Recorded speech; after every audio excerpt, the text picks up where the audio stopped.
नमस्कार मित्रांनो, आपल्या सर्वांचं पुन्हा एकदा स्वागत आहे आपल्या लाडक्या चॅनल मेड कन्सेप्ट्समध्ये. आपण सर्वजण खूप दिवसापासून वाट पाहत आहात ती म्हणजे DMERच्या ॲडची. तर DMERची ॲडची नोटिफिकेशन जी आहे ती दिनांक 18/6/2025 रोजी रिलीज झालेली आहे. या जाहिरातीमध्ये त्यांनी एकूण 15 तांत्रिक पदे व एकूण 2 अतांत्रिक पदे, तांत्रिक पदांची पदसंख्या 1058 आहे, तर अतांत्रिक पदांची संख्या 49 आहे. अशी एकूण त्यांनी 1107 पदांची अशी मोठी DMERची भरती निघालेली आहे. ही सर्व भरती जी आहे ती गट क पदासाठी असेल, तांत्रिक अतांत्रिक दोन्ही पदासाठी असणार आहे. या भरती प्रक्रिया पूर्ण सरळ सेवेमार्फत केली जाणार आहे आणि या संकेतस्थळावर आपल्याला 19 जून 2000 पासून आपल्याला ही जाहिरात बघायला मिळणार आहे. तर ह्या जाहिरातीचे जे अर्ज आहेत ते केवळ आणि केवळ ऑनलाईन पद्धतीने करायचे आहेत आणि जे कोणी अर्ज ऑनलाईन पद्धतीने करणार आहेत तसेच अर्ज ग्राह्य धरल्या जाणार आहेत आणि ऑफलाईन पद्धतीने किंवा इतर प्रकारे जर तुम्ही टपाल वगैरेने अर्ज केलेले असतील तर ते ग्राह्य धरले जाणार नाही आहेत. तर त्यानंतर आता आपण बघूयात की कोणकोणती पदे जी आहेत त्यांची जाहिरात आऊट झालेली आहे. तर सर्वप्रथम आपण तांत्रिक पदं बघूयात. तांत्रिक पदामध्ये ग्रंथपाल या पदाच्या 5 जागा रिक्त आहेत. त्यांची वेतन श्रेणी S14 म्हणजेच 38,600 ते 1,22,800 असं तुमचं बेसिक असणार आहे. त्यानंतर आहार तज्ज्ञ 18 जागा रिक्त आहेत. S14 वेतन श्रेणी आहे. समाजसेवा अधीक्षक 135 जागा आहेत. S14 वेतन श्रेणी असणार आहे. भौतिकोपचार तज्ज्ञ 17 जागा रिक्त आहेत. S14 वेतन श्रेणी असणार आहे. प्रयोगशाळा तंत्रज्ञ 181 जागा आहेत आणि S13 ही त्यांची वेतन श्रेणी असणार आहे. ECG तंत्रज्ञ 84 जागा आहेत आणि S13 त्यांची वेतन श्रेणी असणार आहे. क्षकिरण तंत्रज्ञ 94 वॅकन्सीज आहेत. S13 वेतन श्रेणी असणार आहे. सहाय्यक ग्रंथपाल 17 जागा असणार आहेत आणि S10 ही त्यांची वेतन श्रेणी असणार आहे. औषध निर्माता 207 वॅकन्सीज आहेत. S10 त्यांची वेतन श्रेणी असणार आहे. दंततंत्रज्ञ 9 वॅकन्सीज आहेत आणि S10 त्यांची वेतन श्रेणी असणार आहे. प्रयोगशाळा सहाय्यक 170 वॅकन्सीज आहेत. S7 त्यांची वेतन श्रेणी असणार आहे. क्षकिरण सहाय्यक 35 वॅकन्सीज आहेत आणि S7 त्यांची वेतन श्रेणी असणार आहे. ग्रंथालय सहाय्यक 13 वॅकन्सीज आहेत आणि S6 हे त्यांचं बेसिक वेतन श्रेणी असणार आहे. नंतर प्रलेखाकार, ग्रंथसूचिकार, डॉक्युमेंटलिस्ट, कॅटलॉगर ज्या 36 जागा आहेत. S6 मध्ये ही वॅकन्सीची वेतन श्रेणी असणार आहे. त्यानंतर वाहन चालक 37 जागा रिक्त आहेत आणि S6 मध्ये त्यांची वेतन श्रेणी असणार आहे. अशा एकूण तांत्रिक 1058 पदं रिक्त आहेत पूर्ण महाराष्ट्रामध्ये. त्यानंतर आपण अतांत्रिक संवर्गामधील भरती बघणार आहोत. त्यानंतर त्यामध्ये उच्च श्रेणी लघुलेखक यांच्या 12 पदे रिक्त आहेत जे की S16 मध्ये येणार आहेत. त्यांचं बेसिक जे आहे ते 44,900 रुपये असणार आहे आणि निम्न श्रेणी लघुलेखक यांच्या 37 पदे रिक्त आहेत जे की S15 मध्ये येणार आहेत. त्यांचं बेसिक 41,800 रुपये असणार आहे. असे दोन्ही मिळून अतांत्रिक पदं 49 असणार आहेत आणि पूर्ण तांत्रिक आणि अतांत्रिक मिळून 1107 जागा ज्या आहेत त्या रिक्त आहेत.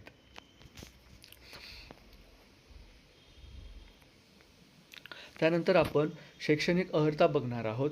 शैक्षणिक पात्रतेमध्ये तुम्हाला जे पदांकरता अर्ज करण्यासाठी 9/7/2025 रोजी सेवाप्रवेश नियमानुसार पुढील शैक्षणिक अर्हता व अनुभव पूर्ण करणे अनिवार्य आहे. म्हणजे 9/7/2025 पर्यंत तुम्हाला ही सगळी पात्रता कंप्लीट असली पाहिजे.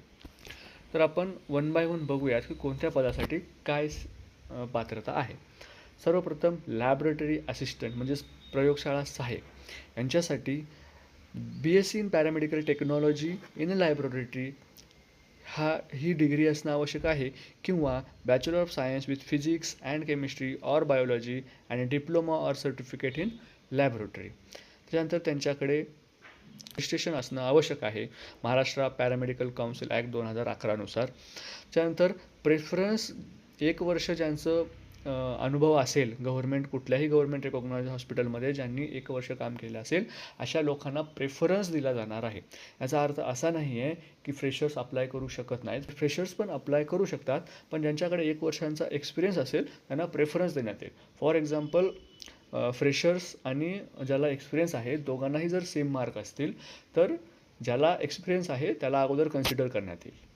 त्यानंतर लॅबोरेटरी टेक्निशियन, प्रयोगशाळा तंत्रज्ञ, यांच्यासाठी पण BSc पॅरामेडिकल टेक्नॉलॉजी इन लॅबोरेटरीचा डिग्री असणं आवश्यक आहे, किंवा bachelors of science with physics and chemistry किंवा बायोलॉजी, आणि डिप्लोमा किंवा सर्टिफिकेट इन लॅबोरेटरी असणं आवश्यक आहे.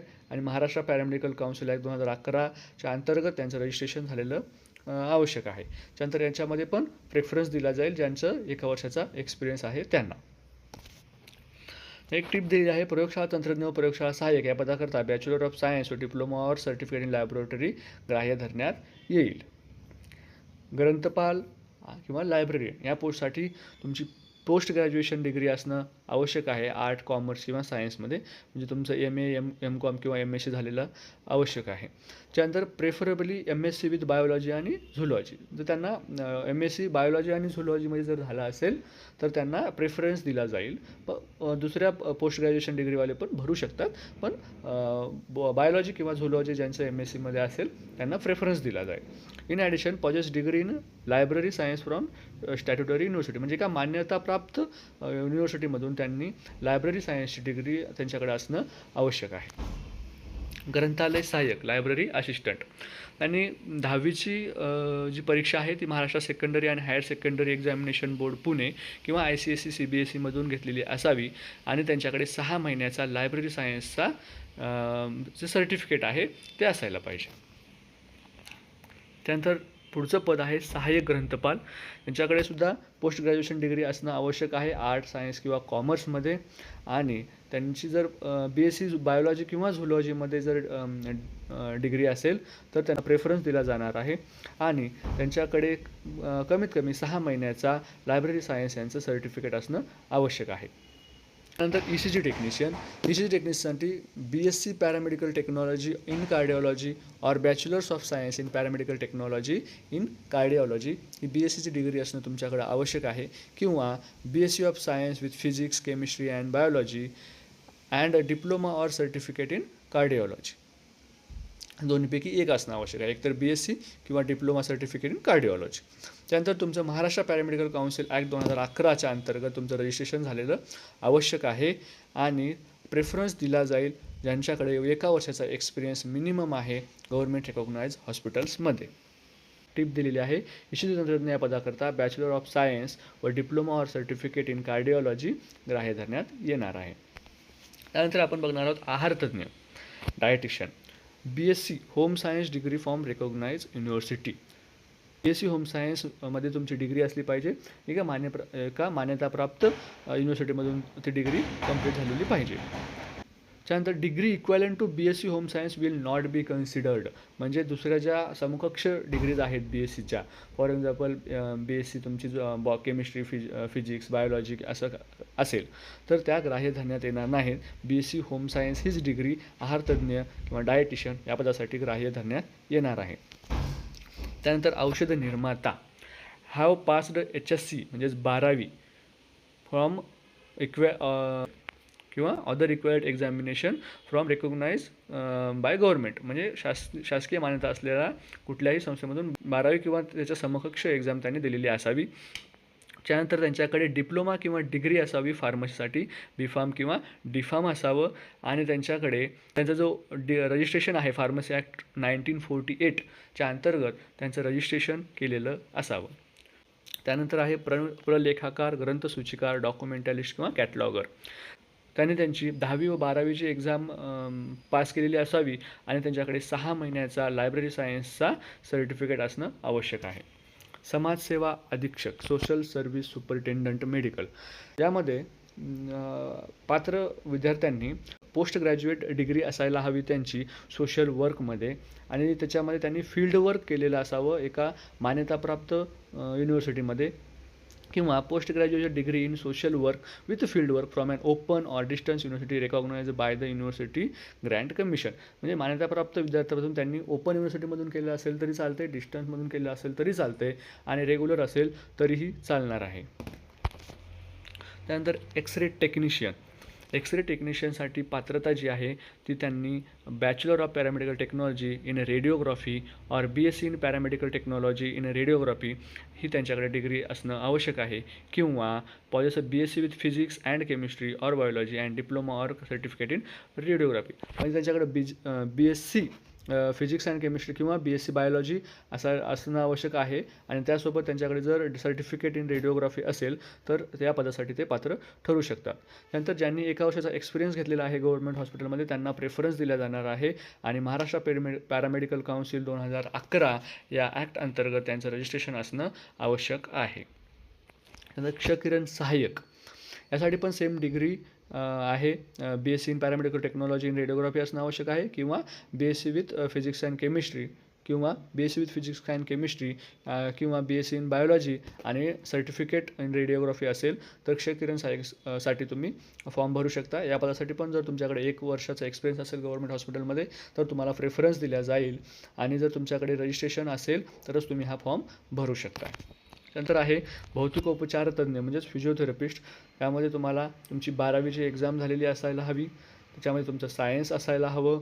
त्यानंतर तुम्ही bachelor of physiotherapy from recognise university तुमची पास करायला पाहिजे म्हणजे, आणि तुमचं Maharashtra state council or occupational therapy and physiotherapy act 2002 मध्ये तुमचं रजिस्ट्रेशन असायला हवं.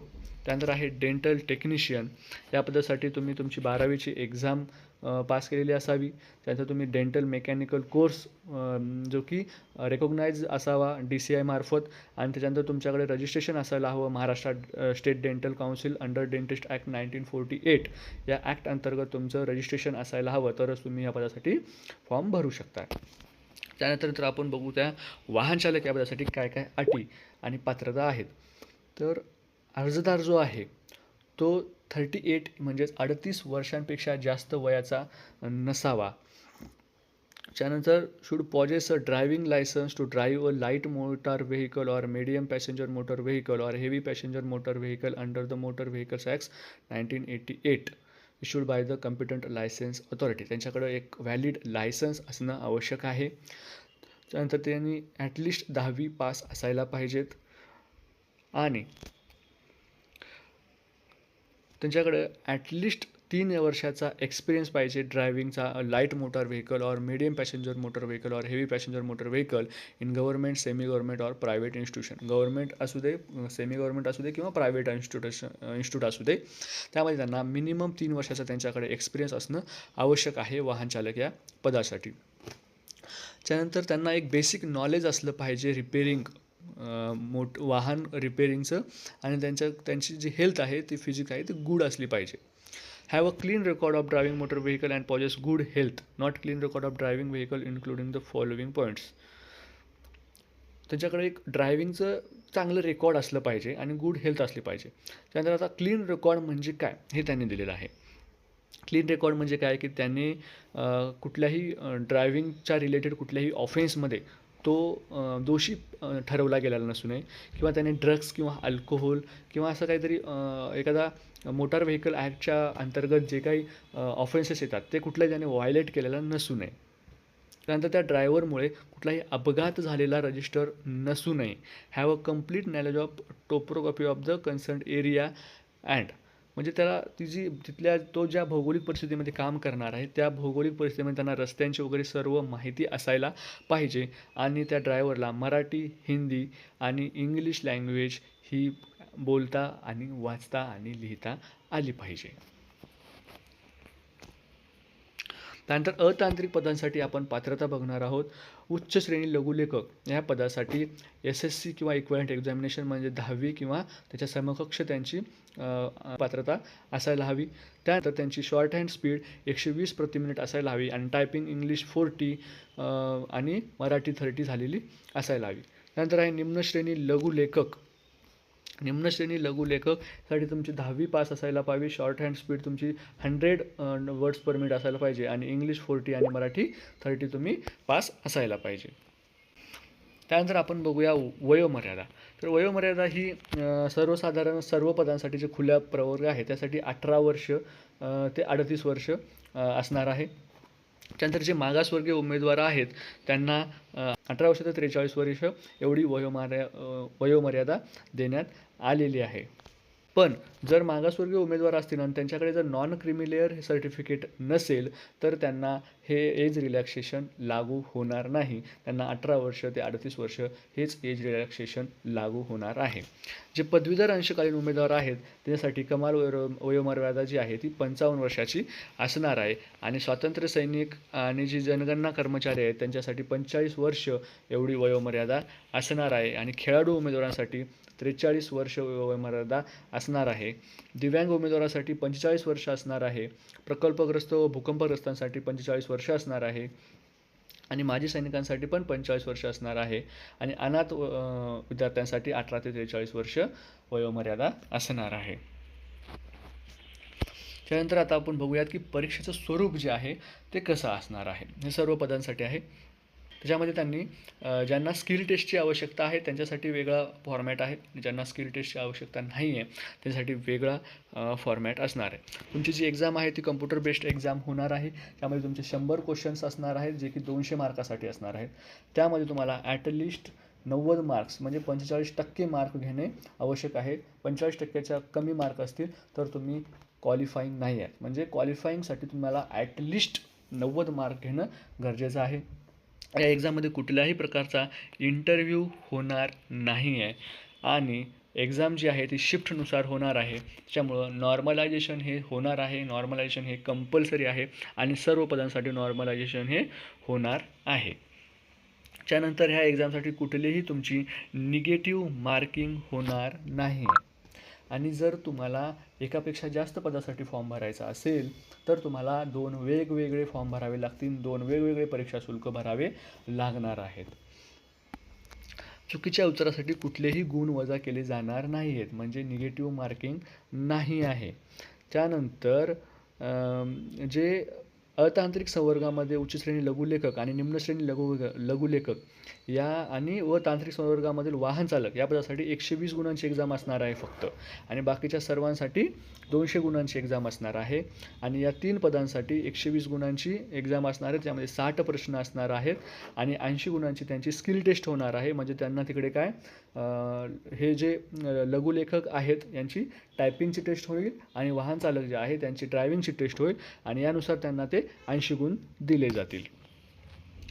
तर तुमची एक्झाम आहे त्यामध्ये तुमचे मराठीचे 15 क्वेश्चन असतील, इंग्लिशचे 15 क्वेश्चन असतील, जी के, रिझनिंग, मॅथ यांचे 30 क्वेश्चन असतील आणि जे तुमचे टेक्निकल गोष्टी आहेत. फॉर एक्झाम्पल तुमची जर एक्सरे ट्रेड आहे तुमचा तर तुम्हाला एक्सरेच्या संदर्भात तुमच्या डिग्रीमध्ये जे काही तुम्हाला शिकवतं त्याच्याबद्दल तुमचे 40 क्वेश्चन असणार आहेत. म्हणजे तुमचे टेक्निकलचे 40 क्वेश्चन आणि नॉन टेक्निकलचे 60 क्वेश्चन असे 100 क्वेश्चनचा तुमचा पेपर असणार आहे आणि 100 क्वेश्चनसाठी तुम्हाला 90 मिनिट मिळणार आहेत आणि ते 90 मिनिट जे आहे ते तुमचे group A, B, C, D असे 4 विभागामध्ये विभागले असतील आणि प्रत्येक विभागासाठी तुम्हाला 15-15-15 असा टाईम मिळणार आहे. टाईम बाउंड जो आहे तो तुमचे ग्रुप असतील. म्हणजे जर तुमचा पहिल्या 15 मिनिट आणि त्याच्यातले जर क्वेश्चन संपले तरच तुम्हाला पुढच्या क्वेश्चन्समध्ये जाता येणार आहे. म्हणजे तुम्ही डायरेक्टली ग्रुप सी किंवा ग्रुप डी मधला क्वेश्चन सोडू शकत नाही. तुम्हाला असं अनुक्रमांकानुसारच ए, बी, सी, डी असं करत जावं लागणार आहे. त्यानंतर आपण बघणार आहोत परीक्षेचे शुल्क काय असणार आहे. तर खुल्या प्रवर्गासाठी 1000 रुपये शुल्क असणार आहे आणि मागासवर्गीयांसाठी 900 रुपये जे असणार आहे ते शुल्क असणार आहे आणि परीक्षा शुल्क हे नॉन रिफंडेबल असणार आहे. त्यानंतर आपण आता बघणार आहोत ऑनलाईन जे अर्ज आहेत ते कसे करायचे आहेत आणि कधीपासून सुरुवात होणार आहेत. तर ऑनलाईन जो अर्ज आहे तो तुमचा 19 जून 2025 रोजी संध्याकाळी 5 वाजल्यापासून सुरू होणार असून तो तुमचा अंतिम दिनांक जी आहे ती 9 जुलै 2025 संध्याकाळी 11:55 असणार आहे. त्यानंतर तुमचा जो परीक्षा शुल्क भरण्याचा अंतिम जो दिनांक आहे तो 9 जुलै 2025 सायंकाळी 11:25 वाजेपर्यंत तुम्ही एक्झामची फीस पेमेंट आहे ते करू शकतात. परीक्षेचा दिनांक अजून दिलेला नाही आहे. तो संचालनाच्या वेबसाईटवर लवकरच उपलब्ध होणार आहे. जर तुम्हाला कुठलेही निवेदन जर सादर करायचे असतील तर त्यांनी DMERCOT2025@gmail.com या तुम्हाला ईमेलवर त्यांना मेल करून तुम्ही कुठलेही निवेदन वगैरे सादर करू शकता. आणि तुम्हाला त्यांनी हेल्पलाईन नंबर दिलेला आहे, तर तुम्हाला हेल्पलाईन नंबरवर तुम्ही कॉल करून बाकीची जी माहिती आहे ती घेऊ शकताय. त्यानंतर जे परीक्षेचा फॉर्म आहे तो फॉर्म निघाल्याच्या नंतर फॉर्म कसा भरायचा, फॉर्म भरताना तुम्हाला काय काय काळजी घ्यायची आहे याच्यावर मी अजून एक सविस्तर व्हिडिओ बघेल, तो व्हिडिओ तुम्ही बघा. त्यानंतर फॉर्म भरण्यासाठी घाई करू नका. व्हिडिओ बघा, त्याच्यानंतर काय तुमच्या फॉर्ममध्ये चुका होऊ शकतात हे तुम्हाला मी सांगेलच. त्यासाठी मी एक सेपरेट व्हिडिओ बनवणार आहे. त्यामुळे तुम्ही चॅनलच्या टचमध्ये राहा. मी तुम्हाला एक खाली व्हॉट्सअप ग्रुपची लिंक देईल, ती फक्त मी एक ग्रुप बनवणार आहे फक्त DMERच्या विद्यार्थ्यांसाठी.